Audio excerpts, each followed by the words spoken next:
السلام عليكم ورحمة الله وبركاته، عشاق الساحرة المستديرة وعشاق النادي الأهلي في كل مكان. لو أنت أول مرة تشاهدنا ما تنساش تشترك بالقناة وتفعل زر الجرس ليصلك كل جديد.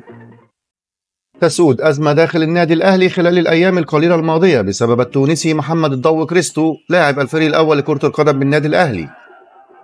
وأزمة محمد الضو مع مسؤولي الأهلي تتمثل في رفض اللاعب الخروج على سبيل الإعارة عن طريق النادي وطلب الرحيل بشكل نهائي إلى جانب الحصول على باقي مستحقاته المالية في عقده مع النادي والذي يستمر لمدة 3 سنوات مقبلة. ويرفض كريستو الخروج عن طريق الأهلي في ظل غضبه الشديد لاستبعاده من مباريات الأهلي منذ انضمامه للفريق من قبل السويسري مارسيل كولر المدير الفني للأهلي.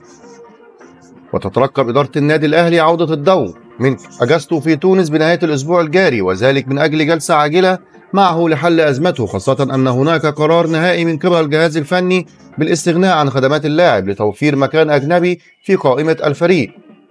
ويحاول مسؤولي الأهلي في اجتماعهم مع كريستو إقناعه بالموافقة على الخروج معارا إلى أحد أندية الدوري المصري وعدم فسخ عقده مع النادي نهائيا، خاصة أن قيمة صفقة اللاعب مع النجم الساحلي وصلت إلى 2 مليون دولار.